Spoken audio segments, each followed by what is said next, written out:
தேதியிலிருந்து 15ஆம் தேதிக்குள்ள அண்ணன் கருப்பு முருகானந்தம் அவர்கள் நாகை, ராமநாதபுரம், புதுச்சேரி, காரைக்கால் இந்த பகுதியினுடைய மீனவ தலைவர்களை கூட்டிட்டு போறோங்கண்ணா. இதுல நாம 2 விஷயத்தை தொடர்ந்து வைக்க போறோம். ஒன்று, இலங்கையினுடைய புது அதிபர் வந்த பிறகு கைதுகள் அதிகமாக இருக்கு.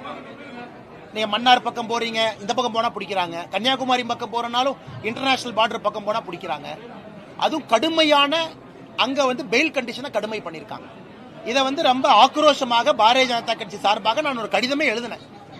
அதற்கு வெளியுறவுத்துறை அமைச்சர் அவர்கள் பதில் கடிதம் போட்டாங்க. இன்னைக்கு நான் முகநூல்ல அந்த கடிதத்தை பதிவு பண்ணிருக்காங்க, பாருங்க. அதுல என்ன சொல்லியிருக்காங்க, இல்ல நாங்களும் கடுமையா பேசணும், பிரதமரும் கடுமையா பேசினாங்க. இந்த மாதிரி மீனவர்களுடைய பிரச்சனையை மனிதாபிமான பிரச்சனையா பாருங்க, சட்டம் ஒழுங்கா இன்டர்நேஷனல் பார்டரா பார்க்காதீங்க. அதனால கூடிய விரைவில் குறிப்பாக இந்த இலங்கை கைதுக்கு நாங்க ஒரு முடிவு எடுக்கிறோம். அதே நேரத்தில் 2வது கோரிக்கை என்னன்னு அப்படின்னாங்கன்னா, நம்முடைய மீனவ சொந்தங்களுக்கும் கூட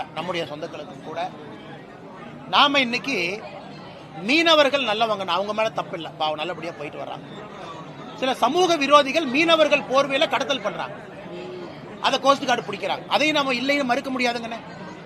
மீனவ சொந்தங்கள் பாவம் 200 ஆண்டு காலமாக எப்படி மீன் பிடிச்சாங்களோ அதே மாதிரி பிடிக்கிறாங்க. இந்த பார்டர்ல எப்பனே வந்துச்சு, 1970 வந்துச்சு, அதை தீவை கொடுத்த பிறகு. ஆனா சில சமூக விரோதிகள் அதை பயன்படுத்தி தூண்டிய விடுறாங்க. அது உண்மை. அதை நம்முடைய கோஸ்ட் கார்டு இங்க கட்டுப்படுத்தணும். அதனால கோஸ்ட் கார்டுக்கும் நாங்க வேண்டுகோள் விடுக்கிறோம். நம்ம சைட்ல யாராவது அந்த மாதிரி பண்றாங்கன்னா இங்கேயே தடுத்து நிறுத்துங்க. எதுக்கு இலங்கைக்குள்ள போகணும்? மீனவர்கள் பிரச்சனை வேறு. ஆனா மீனவர்களுடைய போர்வையில யாராவது சமூக விரோதிகள் தப்பு பண்றாங்கன்னா அதையும் நாங்க இந்த நேரத்தில் கண்டிக்கிறோம்.